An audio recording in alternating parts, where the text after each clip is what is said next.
Hiya, welcome to Maria Literature. In this video I will be giving a brief summary of Eliza Haywood's Fantomina, published in 1725. Before I get into the summary, however, I just want to let you guys know that there is a brief analysis attached below my video which you can access freely. Okay, so let's get into it. Eliza Haywood's Fantomina is essentially a short novella about a young woman who faces the struggle and desire to capture and keep the interest of her male lover. So, in the novella we are introduced to this young woman of higher class and high status, and she's sitting at a playhouse, and rather than focusing on the spectacle on stage, she's looking across at the prostitutes and at the men of her class looking at those prostitutes, and she's thinking to herself, I wonder what it's like to be looked upon by men in the same way as those prostitutes are. And she has this curiosity and she wants to ease that curiosity. So the following evening she completely changes her appearance, her manners, everything in order to match those of a prostitute, and she pretends to be one. And she goes to the place where they are, and she has the disguise, and she catches the attention of Beauplaisir. Beauplaisir is a man of high class and high society, and he is a gentleman, and they really hit it off. They have a really fantastic casual conversation, and he's like, well, okay, let's go back to your lodgings, but she's like, oh my goodness, I did not think of that. So she makes up an excuse and she says, I'm sorry, I'm obligated to sleep with another man, a kind of older client that I've had for a while. So they agree to meet at the same place tomorrow, at the same time also. So tomorrow comes, and this time she is prepared. She has lodgings to take Beauplaisir back to. So they meet and she takes him back there and they have sex. But after they have sex, she starts crying because she was a virgin and he took her honour by taking her virginity. So Beauplaisir, he's like, surely you're not a prostitute, because prostitutes wouldn't react in that way. They wouldn't start crying because it's their job. It's something natural for them, something that they always do. So he's like, okay, well, tell me who you really are. And she thinks to herself, she's like, there is no way I can tell him who I really am, because I'm a woman of upper class, upper society, and that would just be completely scandalous. I'd be shunned forever and it just wouldn't be good. So she makes up her identity. She says that her name is Fantomina and that she's a daughter of like a merchant and she's just in town with her father. So he's like, oh, okay, fair enough. And she tells him that she was a virgin and that essentially the only way he can repay her is not through money, which he tries to offer and she has a breakdown over, but through loving her forever.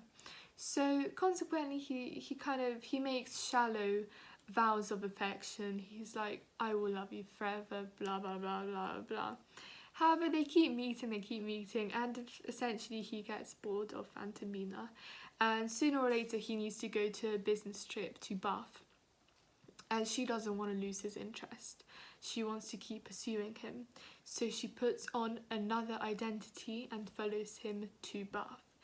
In Bath, she finds out which lodgings he's staying at, and she gets a job there, and she completely once again changes her appearance, her mannerisms, her way of speaking to match those of a maid. So her new identity is a maid and her name is Celia. So she goes up to his room and she does some stuff in his room, and he's like, who is she? And he's like, right, I've got to have sex with her ASAP. So she's like kind of happy about that because she obviously has the interest of her lover again. So they have sex and stuff and they keep meeting, but essentially he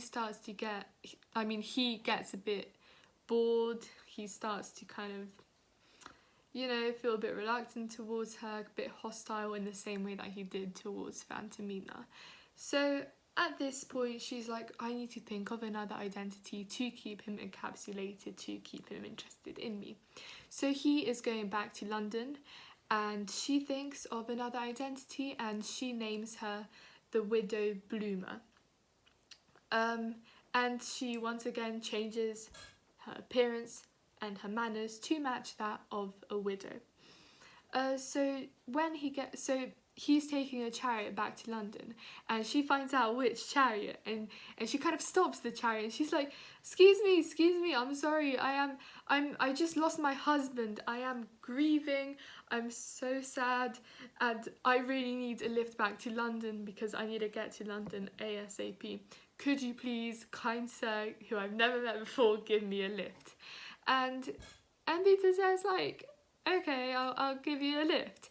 And bear in mind, he does not know that the widow he is encountering is Celia, and that Celia is Fantomina. He is not realising that this is the same woman for the third time. But he has this kind of reluctant tone. He's like, surely I've seen her features before somewhere. However, she debunks that because she says that she is from Bristol and she's never left Bristol before, and he falls for that. He's like, oh, fair enough, that might be just my mind playing tricks on me. And there's an interesting cut in the narrative here, because it's basically talking about how surely a man should recognise that this isn't this is the same woman, this isn't someone different, but women are so good at their craft and so good at being deceitful and changing who they are that he just doesn't realise. So they get to London, and essentially he sleeps with the widow, Mrs. Bloomer. They sleep together, but at the same time he also meets Fantomina because Fantomina writes to him. However, he is very hostile towards Fantomina because she's like his old mistress, and now he has this new mistress, Mrs. Bloomer. So he's obviously more entertained by Mrs. Bloomer, which was her plan, by playing a kind of, you know, sad widow. But she obviously tragically knows that he is going to lose interest in Mrs. Bloomer as well. So she's like, I need to think of another character to keep him, you know, to keep him interested in me. So she thinks of a woman, a persona called Incognita, and Incognita is a kind of aristocratic lady, and she writes him a letter saying that he should be honoured, that she wants to get to know him, you know what I mean, and that she's heard so much about him and she just wants to invite him over. And he gets this letter. He's like, oh, okay, like, I'm so down. And he replies, he's like, I'll be there. But there is one exception to this visit, and this visit is that obviously she changes the way she dresses and stuff. She puts on this nice long figure-hugging gown. However, she keeps her eyes covered, and she says that she will not reveal her eyes. She will not reveal her kind of facial identity. So he goes to her, and they have dinner and they sleep together, but he's like really annoyed at her because she refuses to take the mask off. So he storms out, basically, because he's like, you don't trust me, blah blah, and he leaves. Okay, so he leaves, and then her mother walks in on basically what she's up to, and she figures out what's happening, and she's like, I cannot believe you. I can't believe you are doing this. Now, we need to bear in mind that Incognita, who is Mrs. Bloomer, who is Celia, who is Fantomina, is the upper class young woman we met at the very beginning who was looking over at those prostitutes before this whole journey of disguises began. So now her mother is telling her, I can't believe what you're doing, and therefore you need to have a going away ball, like a farewell ball, because I can't have someone like that under my roof with everything that you're doing. So she hosts this farewell ball for her, and we find out in the ball that she's pregnant and she starts to give birth. And the mother's like, you need to tell me who the father is, otherwise I'm not going to give you any medical assistance, which is a bit harsh, but okay. So she's very reluctant to tell her mother who the father is, but eventually she says that the father is Beauplaisir. So Beauplaisir is called, and he's like, what are you guys talking about? I would never do such things with such a high society woman, like young lady. I would never even dream of it. And she's like, you know, Beauplaisir, that's really funny that you say that, because I am Fantomina, I am Celia, I am the Widow Bloomer, and I am, you guessed it, Incognita. So Beauplaisir's like, what? What are you talking about? This is absolutely crazy, because obviously he didn't realise that it was her all along, putting on these many disguises.